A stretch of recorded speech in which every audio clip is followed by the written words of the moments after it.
마태복음 5장 팔복 하나님 나라의 헌법. 안녕하세요, 사랑하는 성도 여러분. 오늘도 주님의 은혜 가운데 함께 모였습니다. 화면 너머에서도 하나님의 임재를 경험하시길 간절히 기도합니다. 여러분, 만약 예수님께서 직접 여러분에게 진정한 행복의 비밀을 알려주신다면 어떨까요? 2000년 전 갈릴리 산에서 예수님은 바로 그 말씀을 하셨습니다. 산상수훈, 그 중에서도 팔복의 말씀입니다. 세상은 말합니다. 부자가 되면 행복하다, 유명해지면 행복하다, 권력을 가지면 행복하다라고. 하지만 예수님의 말씀은 완전히 다릅니다. 마음이 가난한 자가 복이 있다, 애통하는 자가 복이 있다라고 하셨습니다. 이것이 과연 무슨 의미일까요? 오늘 우리가 함께 알아보겠습니다. 마태복음 5장은 예수님의 가장 유명한 설교 산상수훈으로 시작됩니다. 예수께서 무리를 보시고 산에 올라가 앉으시니 제자들이 나아온지라 입을 열어 가르치시되. 여러분, 이 장면을 상상해 보십시오. 예수님께서 산에 올라가 앉으셨습니다. 랍비들이 가르칠 때의 자세입니다. 제자들이 둘러 앉았고 뒤에는 수많은 무리들이 몰려왔습니다. 바로 그 순간 예수님께서 입을 여시며 하나님 나라의 헌법이라 할 수 있는 팔복을 선포하십니다. 첫 번째 복부터 살펴보겠습니다. 심령이 가난한 자는 복이 있나니 천국이 그들의 것이며. 심령이 가난하다는 것이 무슨 뜻입니까? 마음이 비어있다는 뜻입니다. 자신의 의로움, 자신의 능력에 대한 교만이 없다는 의미입니다. 하나님 앞에서 나는 부족합니다, 당신이 필요합니다 라고 인정하는 겸손한 마음입니다. 세상은 자신감, 자존감을 강조합니다. 하지만 하나님 나라는 다릅니다. 하나님 앞에서의 겸손함이 천국의 첫 번째 조건입니다. 애통하는 자는 복이 있나니 그들이 위로를 받을 것이며. 두 번째 복입니다. 애통한다는 것은 단순히 슬퍼하는 것이 아닙니다.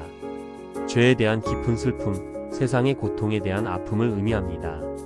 에스라가 백성들의 죄를 보고 애통했듯이 느헤미야가 예루살렘에 무너진 성벽을 보고 울었듯이 우리도 죄와 고통에 대해 애통해야 합니다. 그럴 때 하나님의 위로가 임합니다. 온유한 자는 복이 있나니 그들이 땅을 기업으로 받을 것이며. 온유함, 헬라어로 프라우스입니다. 이것은 약함이 아닙니다. 힘이 있지만 그것을 절제하는 것입니다. 야생마가 길들여져서 사람에게 유용하게 쓰이는 것처럼 우리의 강함을 하나님의 뜻에 맞게 사용하는 것입니다. 의에 줄이고 목마른 자는 복이 있나니 그들이 배부를 것이며. 네 번째 복입니다. 의에 줄이고 목마르다는 것은 하나님의 의, 하나님의 공의를 간절히 원한다는 뜻입니다. 마치 목마른 사슴이 시냇물을 찾듯이 우리가 하나님의 의를 갈망할 때 하나님께서 채워주십니다. 긍휼히 여기는 자는 복이 있나니 그들이 긍휼히 여김을 받을 것이며. 다섯 번째 복입니다. 긍휼, 헬라어 엘레오스는 단순한 동정이 아닙니다. 상대방의 필요를 보고 적극적으로 도우려는 마음입니다. 우리가 먼저 하나님의 긍휼을 받았기 때문에 우리도 다른 사람들에게 긍휼을 베풀어야 합니다. 마음이 청결한 자는 복이 있나니 그들이 하나님을 볼 것이며. 여섯 번째 복입니다. 마음이 청결하다는 것은 단순히 외적인 깨끗함이 아닙니다. 마음의 동기가 순수하다는 뜻입니다. 이중적이지 않고 하나님 한 분만을 바라보는 순수한 마음입니다. 화평하게 하는 자는 복이 있나니 그들이 하나님의 아들이라 일컬음을 받을 것이며. 일곱 번째 복입니다. 화평케 하는 자, 평화를 만드는 사람입니다. 단순히 분쟁을 피하는 것이 아니라 적극적으로 화해를 만들어가는 사람입니다. 하나님과 인간 사이의 화평을 이루신 예수님을 닮은 사람입니다. 의를 위하여 박해를 받는 자는 복이 있나니 천국이 그들의 것이며. 여덟 번째 복입니다. 의를 위해 고난받는 것을 복이라고 하십니다. 세상의 관점으로는 이해할 수 없습니다. 하지만 하나님 나라의 관점에서는 의를 위한 고난이 영광입니다. 팔복을 말씀하신 후 예수님께서 우리의 정체성을 선언하십니다. 너희는 세상의 소금이니. 소금의 기능이 무엇입니까? 첫째, 썩지 않게 보존하는 것입니다. 둘째, 맛을 내는 것입니다. 우리 그리스도인들이 바로 이 세상의 소금입니다. 세상이 더 이상 썩지 않도록 보존하는 역할, 그리고 세상에 하나님의 맛을 내는 역할을 해야 합니다. 너희는 세상의 빛이라.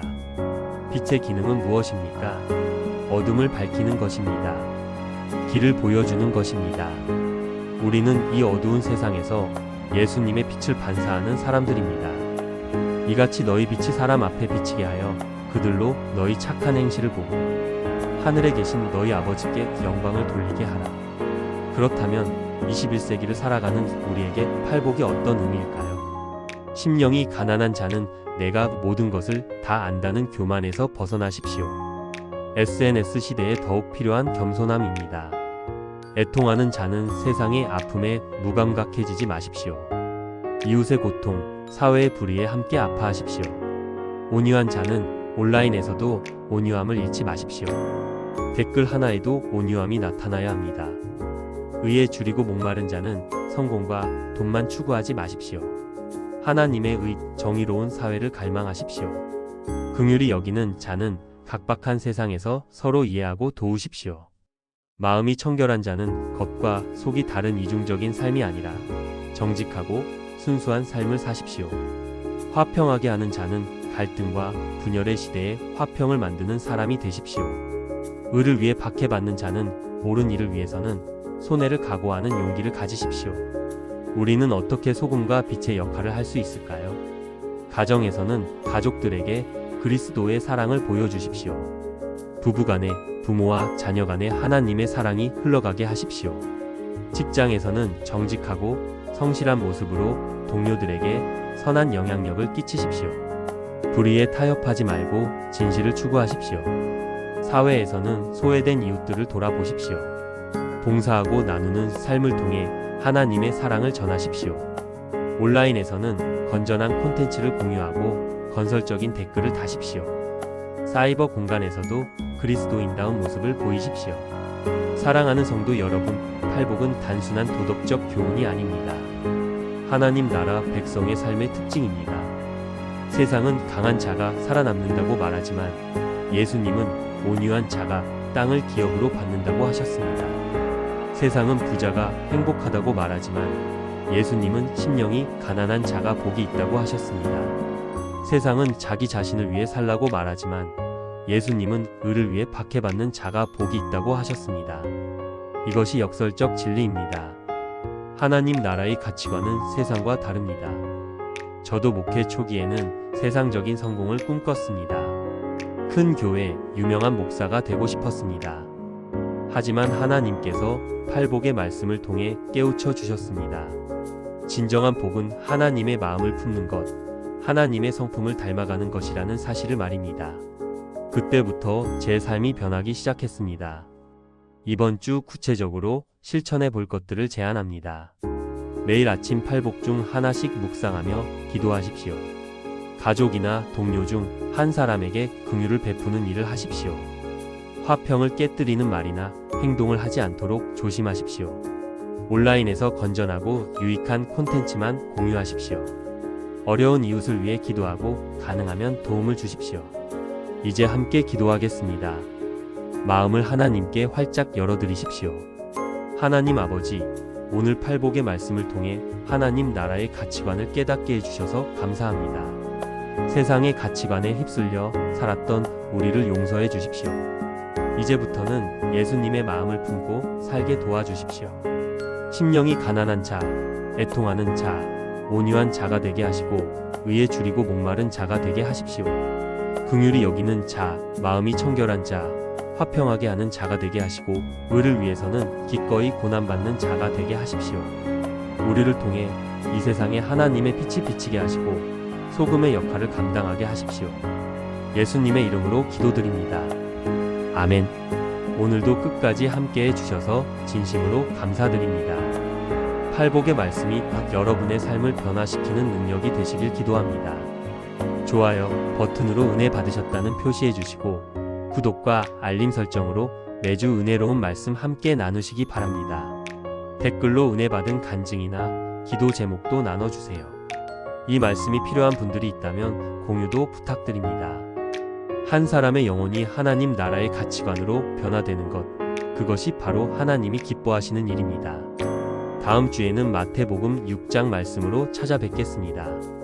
여러분 모두에게 팔복의 은혜가 충만하시길 축복합니다. 평안하십시오.